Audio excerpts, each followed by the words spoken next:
I'm not going to Washington if we prevail to be a bootlicker for Donald Trump or Joe Biden. Look, I think I disagree with everything my opponent just said, including the words but, and the. Senator Lee, you know I'm not a Democrat. You're not worried about that. You're worried about the fact that I'm an independent. Seriously entertaining the idea of supporting an opportunistic gadfly supported by the Democratic Party might make for interesting dinner table conversation, but this is not an ordinary year.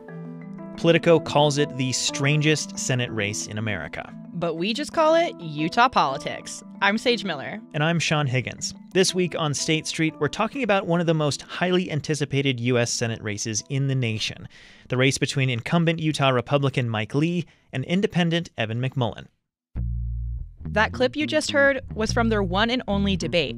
I attended the debate on October 17th, and it was definitely an eventful night. Senator Lee and McMullin didn't hold back the punches. The crowd was rowdy and dismissed the moderator's repeated request to simmer down.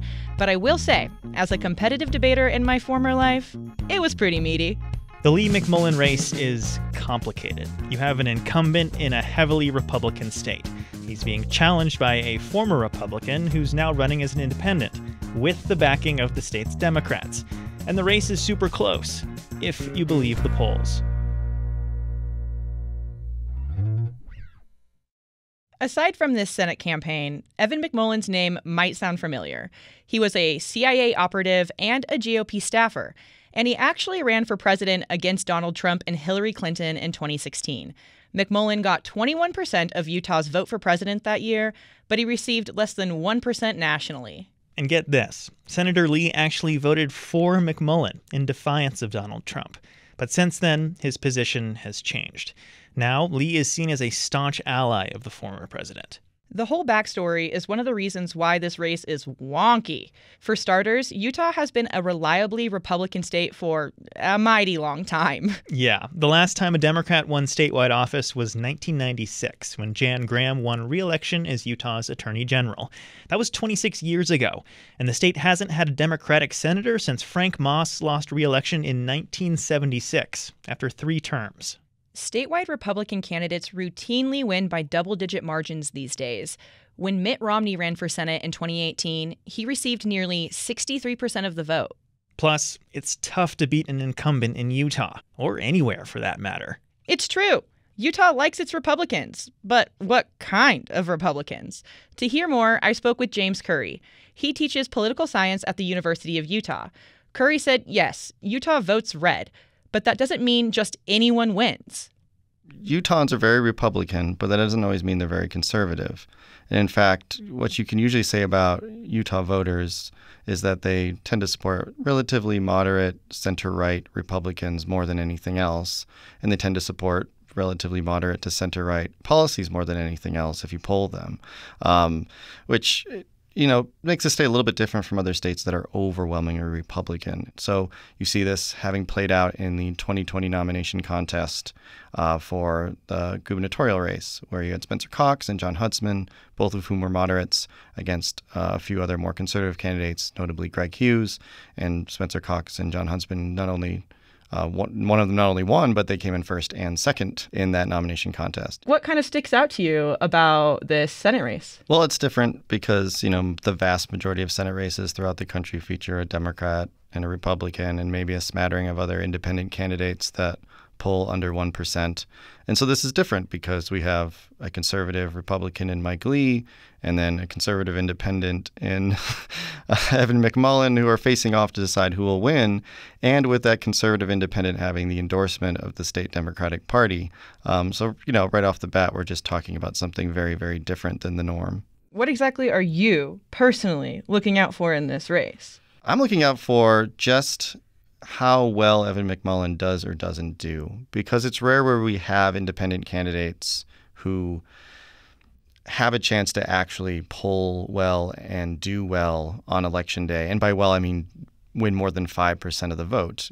The vast majority, more than 90 to 95% of independent candidates who run in statewide elections tend to win less than 5% of the vote. And so it's interesting to get to observe a race like this where you have an independent who's going to do better than that, certainly. and then look at the breakdown of who voted for whom and where did these votes come from, and what does that maybe tell us about where Utah voters are at the moment. How do you think it could impact voter turnout? On one hand, you could make the case that maybe this will broaden voter turnout because you have a more competitive Senate race than we're used to having. But on the other hand, something we know from various political science studies over the years is that one of the biggest drivers of turnout is people's partisanship. And they're often driven to show up on Election Day because they're motivated by the person at the top of the ballot that shares their party identification. This is usually the most visible candidate in their state who shares their party affiliation. There is no Democrat at the top of the Utah ballot this year because the race that will lead off the ballot is the Senate race where there's no Democrat on the ballot. That may suppress turnout among Democratic identifiers who are not hyper attentive to the day-to-day ongoings of politics.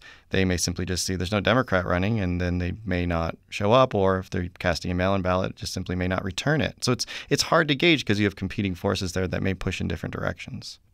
And depending on who wins this race, what does that say about Utah's politics? It's going to tell you one of two things, right? On one hand, if Mike Lee wins, which to me seems like the more likely of the outcomes just historically and based on the current polling and everything else we know about how people vote and how the challenges that stack up against independent candidates. If Mike Lee wins, I think it mainly says something about the power of incumbency and the power of party identification and party affiliations in how people engage in politics and how they vote. I don't think it would affirm that we have a particularly conservative state that now loves hard right-wing candidates and loves senators who cuddle up to Donald Trump. I don't think that's what it means. On the other hand, if Evan McMullin wins, I think that does say something much bigger. That if Evan McMullin can pull this off, it suggests that the dip that we saw in Utah support for Republican nominees at the presidential level while Trump was on the ballot may extend beyond the Trump years.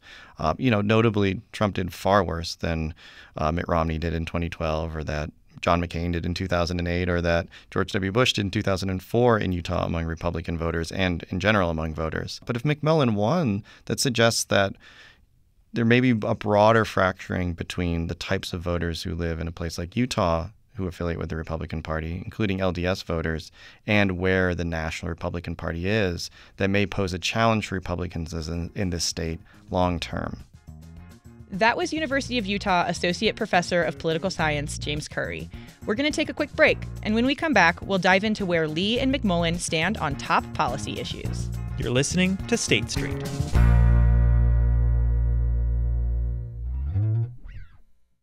Support for State Street comes from the Hinckley Report podcast, a weekly roundtable discussion about the biggest political headlines in the Beehive State. Find new episodes of PBS Utah's The Hinckley Report every Friday, wherever you listen to podcasts. KUER is proud to be listener-focused and listener-supported public radio. We're grateful for our community of donors and sustainers who make monthly contributions to the station. If you rely on our programming to stay informed, become our newest sustainer with a gift of just $5 a month. Or consider an increase to your existing contribution. Get started today at kuer.org/donate.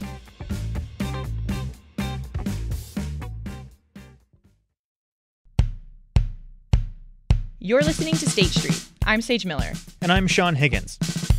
So we mentioned that Evan McMullin ran for president as an independent in 2016, and before then, he was actually a congressional staffer for the Republican Party. So why the switch? He told me about the moment he realized he could no longer be a Republican. I was serving as the chief policy director for the House Republicans in 2016. Trump was rising through the primaries. It was June or July, and he was struggling actually to win the support of House Republicans. There was a brief time when that was the case. And so he came to Capitol Hill and gathered all the Republican members of the House and their senior advisors. And he gave a speech intended to win their support and then took questions. And I'll never forget a congresswoman from Indiana, Susan Brooks, a former prosecutor, very sharp woman. She stood up and she asked, "Mr. Trump, if you're elected, will you honor the Constitution?" And there was silence from one side of that room to the other. as people waited for the answer, because I think we all understood that really that was the crux of it. And he sort of chuckled and looked to the left and looked to the right and said, sure, I'll honor our Article 1 of the Constitution. I'll honor Article 2 of the Constitution. I'll even honor Article 13 of the Constitution, which of course is a part of the Constitution that doesn't exist. And there was a gasp in the room as people realized that not only did he not know about the Constitution, which, by the way, is recommended reading if you're running for president, but also that he didn't care to know the Constitution. That was a moment that for me confirmed that he was someone who, like others I had seen during my CIA service abroad, who wanted to pursue power at the expense of people. He wanted to be a dictator in America, and the Constitution would be a mere speed bump in his mind. And I think that was a very clear moment when my concerns were validated and in which I understood what was at stake and that serious action would need to be taken in order to protect the Republic. Serious action. And for him, that meant this Senate run as an independent. I talked to McMullin more about his candidacy and what he's doing to appeal to people across the political spectrum. You know, in some ways it is a tightrope, but I have to say it's not as much of a tightrope as I think a lot of people believe. You know, we've been told by the extremes that the other side is the enemy, that the other side is irredeemable, etc. The reality is that most Utahns and most Americans have far more in common than indifference. You know, most Utahns want to protect our system of self-government. They know the extremes threaten it. Most Utahns want to lower healthcare costs for Utahns and also for the country. Most Utahns want to lower inflation. Most Utahns know that we have to get our fiscal house in order. Most Utahns also understand that we need to protect our air and water, that we need to live up to our responsibility of stewardship for the environment. It's, of course, a serious issue here in Utah, but of course, you know, around the world. But we're feeling the consequences of a failure to live up to that responsibility very acutely here. And so these things that we talk about, these issue-based conversations we have also allow us to find common ground, and that's between Republicans, Democrats, and independents. Do you see that as a fragile coalition? What is holding this coalition together? Let me be clear about that not everyone will be a part of this coalition, because there are some among us who have taken very extreme positions on our system of self-government, wanting to dismantle it. I know that I will struggle to win those votes, but most Utahns are not in that place. Most Utahns are committed to our core ideals. They're committed to solving problems with reason and fact and evidence and science, and that's the coalition that we're building. And in his campaign ad, Senator Lee has said you'd be a vote for President Biden's agenda in the Senate. What are your thoughts on that? Well, let me be clear. I'm not going to Washington to join a party or to support party bosses of either side. And Senator Lee has a hard time envisioning a world in which partisanship, extreme rote partisanship, don't dominate. I think it's threatening the future of our country, and I refuse to play that game. And with that said, where could you potentially cast a vote with Democrats? Is there an issue that sticks out to you? Well, I think I believe, and I do say that I will be in coalition with other senators who are committed to our system of self-government. And I hope that I want that to be a large bipartisan group.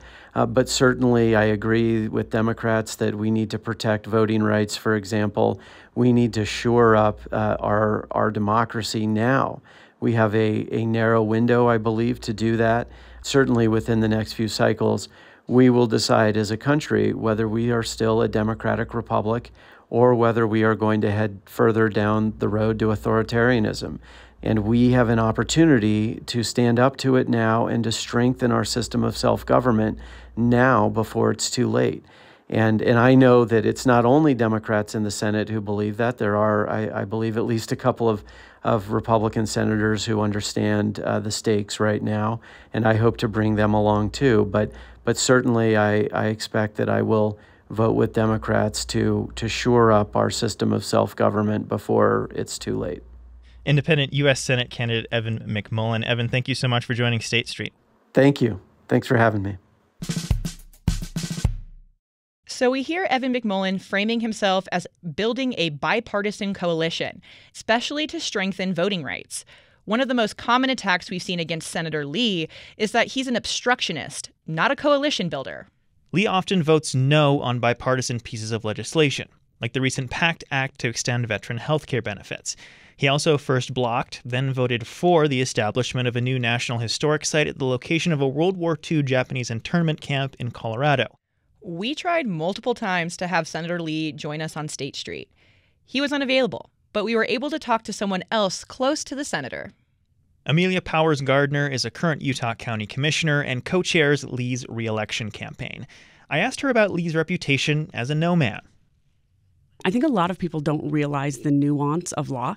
So, for example, the senator never actually voted against making the internment camp a monument. What he did is he postponed the vote until we were able to negotiate to get that land free of charge, right? And so postponing a vote so that we can fix a bill and make it even better, some people see that as obstructionist. I see that as getting into the nitty-gritty details. Legislation is very difficult, and in the government it's very difficult. Sometimes you see these high-level goals of a bill, or you hear names of a bill, and they sound really, really good. But when you get into the nitty-gritty of it, for example, with that internment camp one, he never actually cast a no vote. All he said is, "Hey, can we hold this one for a minute? I think we can do this without spending taxpayer dollars." And in the end, he did have a yes vote, and they did accomplish getting that monument, but without spending the taxpayer dollars. Is this a personality contest, or are there clear policy differences between these two candidates? I would love to answer that question, but I have to actually get solid policy to see where Evan McMullin stands on policy. I mean, when he ran for president, he was pro-life, but then when he talks to Democrats, he says he doesn't support the Utah laws on abortion. So it's really hard to answer that question because we don't really have solid policy from Evan McMullin. I mean, even in his campaign rallies, I've listened to many of his speeches. I've listened to a lot of his interviews, and I have a really hard time discerning where he stands on policy. Because of that, Senator Lee has been very consistent on policy. He very much represents the Utah families, Utah values, and the policies of the people of Utah overwhelmingly support. Because of that, it has to really come down to a personality race because we don't have anything to measure it against with Evan McMullin. McMullin has also hit the senator very hard on his text messages to Mark Meadows, former White House chief of staff, after the 2020 election. In the conversations I've had with some Republican voters, this is a concern for them, too. What's the campaign's response to the allegations that Mike Lee is an election denier and is behind this effort to overturn the 2020 election? So I don't know if you know this very well, but I was a county clerk in 2020. So I actually ran that presidential election in 2020. And I have to tell you, Senator Lee has never once given me a vibe that he denies that the work we as county clerks do was fraudulent or that we had any issues with our machines. In fact, he has had several public statements since then saying that he has the utmost respect for the elected county clerks across the nation and the election workers, and that he believes in the integrity of the election. Having been someone who's run the elections and looking at that, I read those text messages very differently. And the way that I read them as an election official was this: if you're going to challenge the results of an election, then you have to do it on constitutional grounds. And by the way, the 2020 elections is not unique. I mean, in 2016, after 2016, how many Hillary supporters said, "Not my president"? And Senator Lee's point was to say, just standing up and saying, "Not my president," just standing up and saying, "We don't agree with the results of the election," is not grounds to challenge. What he was saying is, if you're going to challenge it, there's a right way and a wrong way.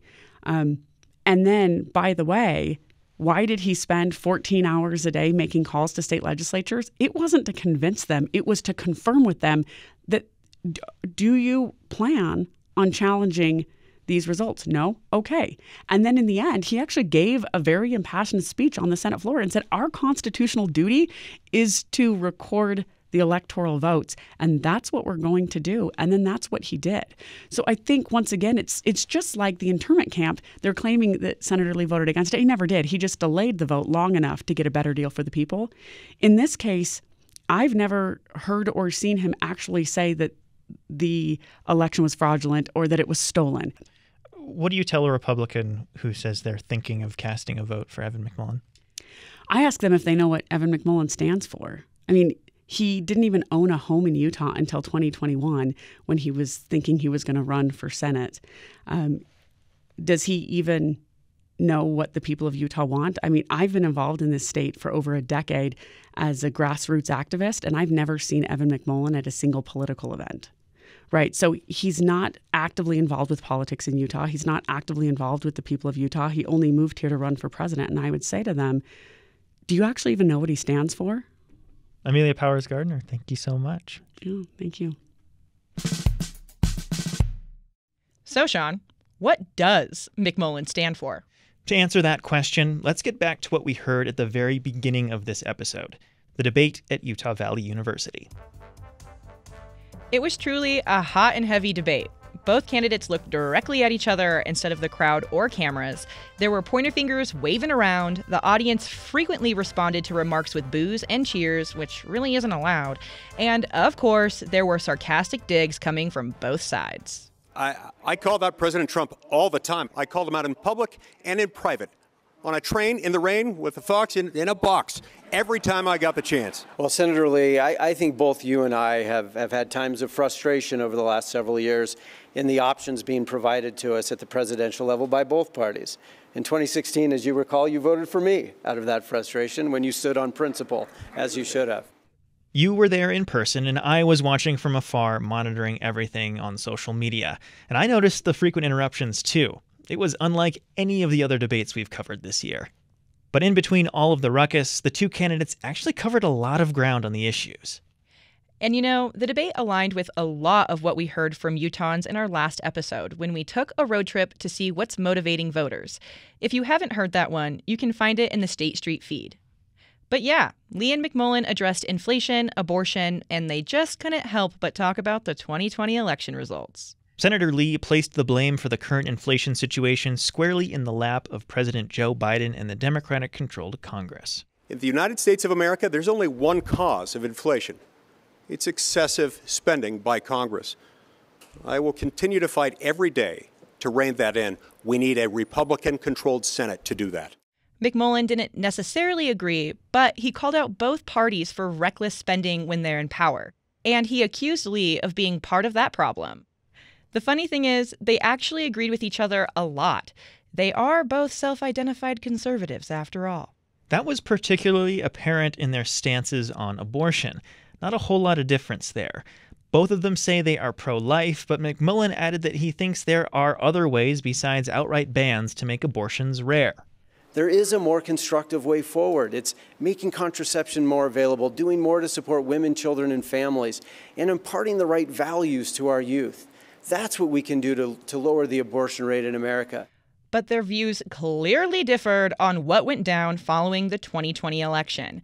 McMullin accused Lee of attempting to overturn the election to keep former President Trump in the White House. And I think you knew how important it was when you sought to urge the White House that had lost an election to find fake electors to overturn the will of the people. Senator Lee, that was the most egregious betrayal of our nation's Constitution in its history by a U.S. Senator, I believe, and it will be your legacy. Lee was not about to let McMullin get away with that comment. He shot back, and so did the audience. Evan, that's not true. You know that's not true. You, sir, owe me an apology. Listen.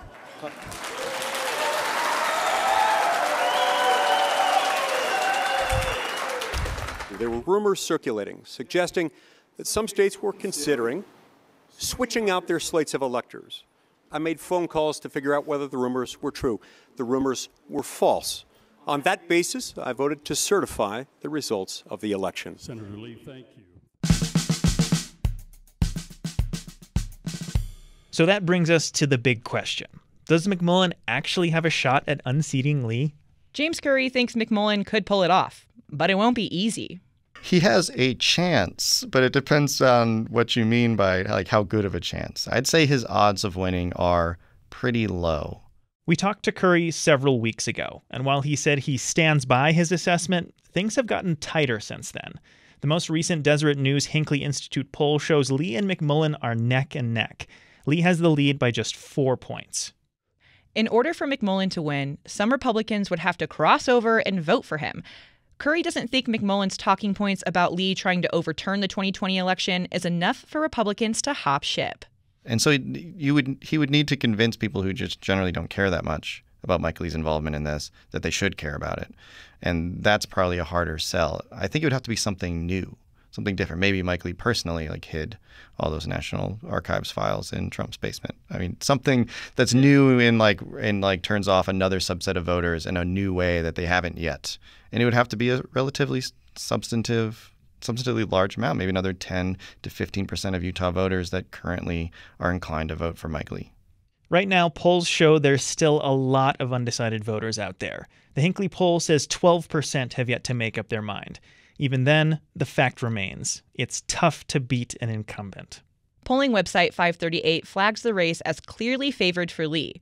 It will be an uphill battle for McMullin to win, but that doesn't mean it's impossible. It means it's up to voters to determine who represents Utah in Washington. With that being said, Sean, mail-in ballots are on the way. If you're not registered to vote, you have until October 28th to do so if you want a mail-in ballot. You can also register to vote at early polling locations or in person on Election Day, which is on November 8th. You can find all the details at vote.utah.gov. Your mail-in ballots have to be postmarked by November 7th. If it isn't, your vote won't count, so get that sucker in early. Or if you're forgetful like little old me, drop it off at one of the secure election boxes around your town, which you can do up until polls close on Election Day. That does it for this episode of State Street. I'm Sean Higgins. And I'm Sage Miller. The show's executive producer is Caroline Ballard. Editing and production support comes from Elaine Clark and David Childs.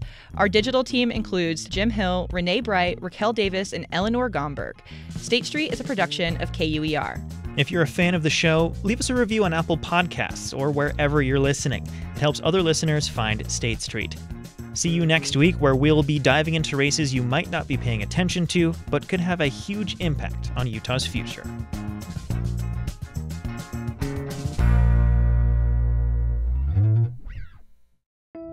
From KUER.